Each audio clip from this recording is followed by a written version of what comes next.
Autizm spektrum əlamətləri daşıyan uşaqların reabilitasiyasında valideynlə işbirliyi çox önəmlidir. Təəssüflər olsun ki, bu önəmli mövzu ölkəmizdə göz ardı edilir.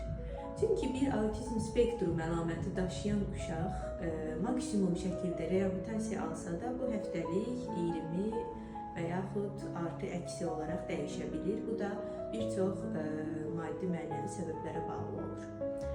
Amma valideynlə düzgün şəkildə işbirliyi edildikdə bu reabilitasiyanın sürətinə müsbət mənada təsir göstərir. Çünki qoyulan bir bacarığın genəlləşdirilməsi, möhkəmləndirilməsi valideynlə işbirliyinə birbaşa bağlıdır. Amma mütəxəssislərin burada diqqət etməli olduqları ciddi bir məqam var.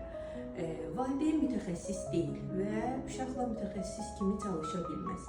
Valideyn qoyulan bacarığın möhkəmləndirilməsini daha günlük yaşamda və oyun təməlli etməsi lazımdır. Ona görə uşaqlarla işlədiyimiz zaman valideynləri də düzgün şəkildə yönləndirməyimiz bu işin bir parçasıdır.